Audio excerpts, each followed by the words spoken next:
hold a handful of desert sand. Let it fall slowly through your fingers.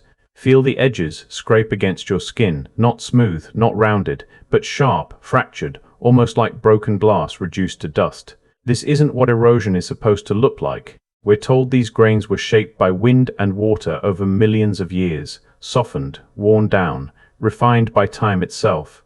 But when you look closely, something doesn't add up.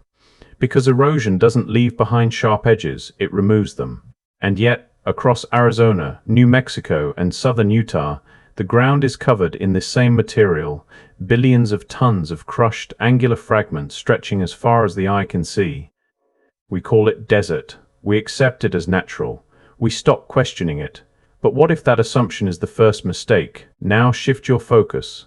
Look up from the ground to the landscape itself, the towering walls of the Grand Canyon, the isolated buttes of Monument Valley, the carved formations of Bryce Canyon. We're told these were shaped slowly, patiently, by water carving through rock over millions of years. A river did this, they say. Time did this. But rivers don't leave behind debris fields like this. They carry material away. So where did it go? Or more importantly, why is it still here, piled across entire states, sorted in some places, chaotic in others, exactly like the waste left behind after large-scale excavation? That's when the question shifts. Not what formed the canyons, but what removed them. Before we decide what carved the canyons, we need to look at what was left behind, because every large-scale extraction leaves evidence, not in the void, but in the waste. Walk across the deserts of Arizona, New Mexico, or southern Utah, and the pattern becomes impossible to ignore. Vast fields of sand, gravel, and crushed stone stretching across the horizon, not in gentle slopes, but in uneven spreads, piled in some areas, flattened in others, almost as if the material was dumped, not formed. We're told this is natural sediment, the result of erosion breaking down rock over immense periods of time. But natural erosion follows rules. It creates river channels, gradual transitions, predictable deposits. What we see here doesn't follow those rules. Instead, it looks sorted in sections, mixed in others, as if processed, moved, and redistributed with intention rather than chance. Pick up another handful of sand. Examine the grains carefully. Their shapes tell a story that contradicts everything we've been taught. Rounded grains indicate long exposure to water, constant motion, friction smoothing every edge over time. But these grains are different. They are jagged, angular, sharp, the unmistakable signature of mechanical force. When rock is crushed in a mill, when it is fractured under pressure, this is what it becomes. Not smooth, not weathered, broken. And this isn't isolated. The entire desert floor carries this same signature, across thousands of square miles, consistent, repeatable, undeniable. If this material was created naturally, then the processes that formed it would have to operate differently than anything we observe today. But if it wasn't natural, then it points to something else entirely, something capable of breaking down rock on a massive scale. Now look beyond the ground, toward Monument Valley, where massive stone structures rise from a perfectly flat desert floor, not randomly scattered, but spaced with striking consistency. The distances between these formations often fall within a narrow range, hundreds of feet apart, repeating patterns that don't resemble randomness, but design. We're told these are remnants, the last pieces of a once continuous plateau, eroded away over millions of years, leaving only the hardest rock behind. But erosion doesn't typically produce uniform spacing. It exploits weaknesses. It carves unpredictably. It doesn't leave behind evenly distributed structures standing like pillars across a flat plain. Unless those pillars were never meant to be removed, unless they were left behind on purpose. Because in modern mining operations, when large volumes of material are extracted, you don't remove everything. You leave support columns, spaced at regular intervals, to prevent collapse, to stabilize the structure above. Remove too much and everything fails. Leave strategic sections behind, and the system holds. Now compare that principle to what you see in Monument Valley.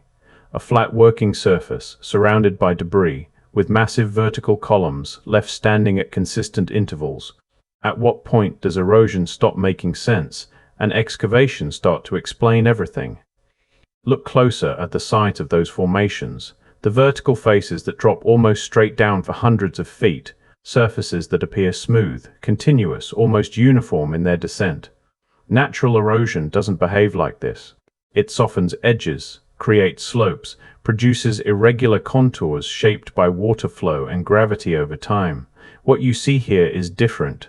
These walls don't slope, they cut, they don't erode, they separate. And that distinction becomes impossible to ignore when you shift your focus to the Grand Canyon. We're told the Colorado River carved it over millions of years, slowly cutting deeper and deeper into the rock. But stand at the rim and look down, the scale immediately raises a problem. The river below looks insignificant, a narrow thread of water at the bottom of a void, so vast it creates its own atmosphere. The canyon stretches for hundreds of miles, reaches depths over a mile, and spans widths that extend far beyond what a river of that size could realistically produce. But the real contradiction isn't just the scale, it's the shape. Rivers carve V-shaped valleys. This is a consistent and predictable pattern. The strongest current cuts deepest at the center, gradually tapering outward toward the edges. But the Grand Canyon doesn't follow that pattern. It presents vertical walls, sheer cliffs, abrupt drops that don't resemble water erosion at all. They resemble separation, as if material was removed in sections rather than worn away over time. Then there are the layers, dozens of them, stacked horizontally, extending across the entire length of the canyon with almost perfect alignment. Each layer is distinct: limestone, sandstone, shale, each separated cleanly from the next. No blending, no gradual transition, no distortion that would suggest long-term natural weathering at the boundaries. Instead, they sit like pages in a book, flat, uniform, uninterrupted. If erosion shaped this structure, those layers would show signs of interaction. Erosion would blur boundaries, create irregularities, distort alignment.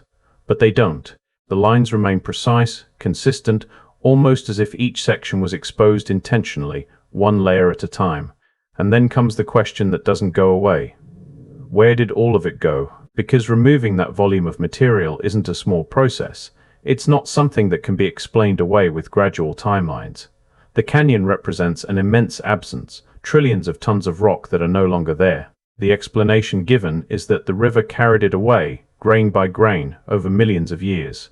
But the deposits downstream don't reflect that scale. The delta doesn't contain the mass required to account for what's missing, and even if the river operated at maximum capacity continuously, the numbers still fail to align. The material hasn't disappeared. It hasn't been transported far enough to explain its absence. Instead, it appears to have been redistributed, spread across the surrounding regions, broken down into sand, gravel, and dust, forming the very desert that surrounds the canyon itself. The same angular fragments, the same crushed material, the same signature seen across the southwest. So the question changes again. Not just what carved the canyon, but what processed the material that came out of it. Once you start noticing the pattern, it doesn't stay confined to the American Southwest. It expands, repeats, echoes across continents. The same relationship appears again and again.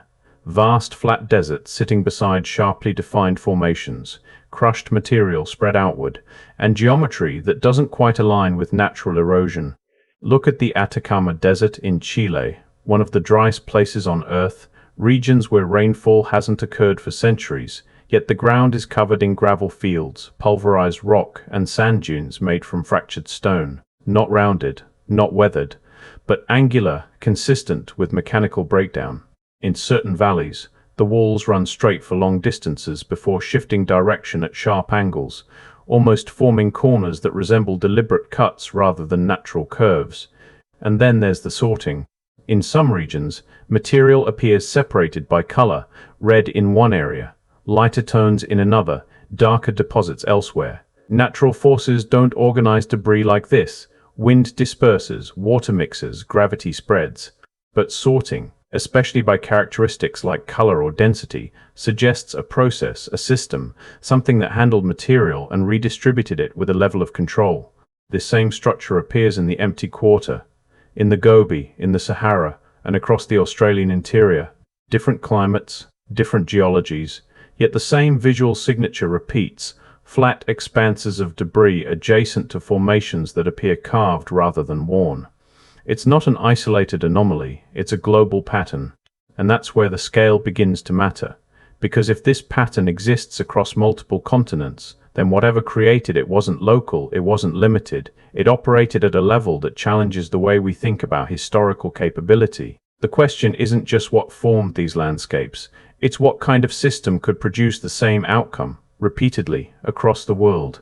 That's where the narrative shifts towards something most people have only heard in fragments: Tartaria, described in historical maps as a vast region spanning large portions of Asia, sometimes extending into Europe, sometimes referenced in ways that suggest a broader presence.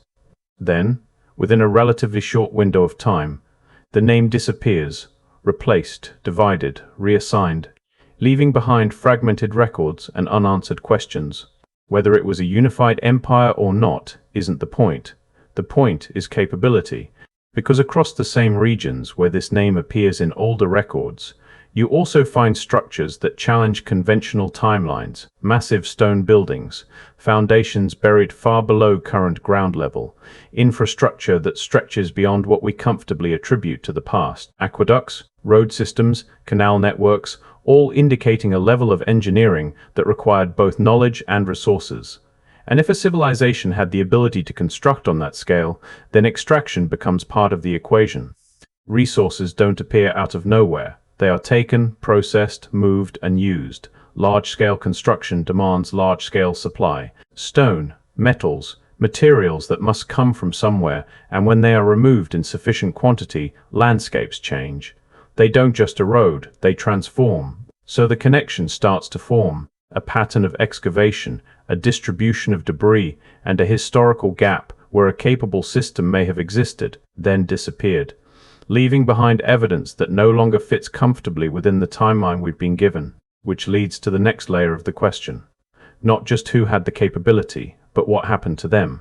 If a system like that once existed, then its disappearance becomes just as important as its presence, because landscapes on this scale don't simply revert, they remain, altered, reshaped, carrying the imprint of whatever changed them. And yet, the historical record moves forward as if none of this ever required explanation, as if the formations were always natural, always the result of slow, gradual processes that leave no trace of intervention. But there is another idea that attempts to bridge that gap, something often dismissed, but difficult to fully ignore once the physical patterns are taken seriously: the concept of a mud flood. The suggestion is simple, that at some point in the relatively recent past, large volumes of sediment moved across populated regions, burying lower levels of structures, altering ground levels, and reshaping environments in a way that would obscure what came before. Across cities like San Francisco, Chicago, and New York, you can still see the anomalies: basement windows sitting at street level, doorways that open into staircases descending below ground, entire floors that appear to have been swallowed. The explanation offered is that cities raised their streets, but the repetition of the pattern across multiple continents within a similar time frame raises a different possibility. Because if sediment deposition occurred on a large enough scale, it would not only bury architecture, it would also explain the sudden presence of vast debris fields in regions that are now considered deserts, and that creates a sequence. First, a system capable of extracting material on a massive scale, reshaping terrain, leaving behind processed debris. Then, an event, whether natural or deliberate, that redistributes sediment, covers structures, interrupts continuity. After that, a transition, where the new narrative begins, redefining what is seen, labeling debris as natural desert, labeling carved formations as erosion, aligning everything to a timeline that no longer reflects the physical evidence. From that point forward, the interpretation becomes fixed. The canyon is natural, the desert is natural, the past is simple, but the physical record doesn't disappear, it just becomes reinterpreted. You can still stand at the edge of the Grand Canyon and see the vertical walls, the layered precision, the absence of gradual erosion patterns.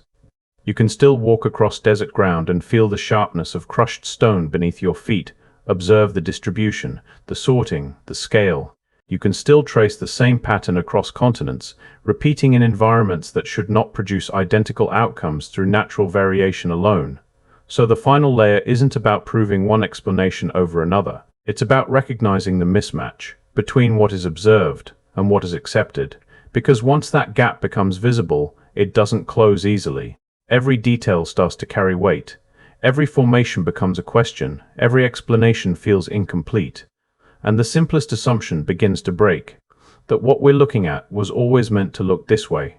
So now you're left standing in a place that feels familiar, but no longer makes sense. A canyon that looks less like something shaped slowly and more like something removed. A desert that feels less like emptiness and more like the remains of something that once existed in a completely different form. And once you see it that way, it becomes difficult to go back, because every explanation you were given starts to feel incomplete, not entirely wrong, but not entirely sufficient either. The river carved it, time shaped it, wind carried it away.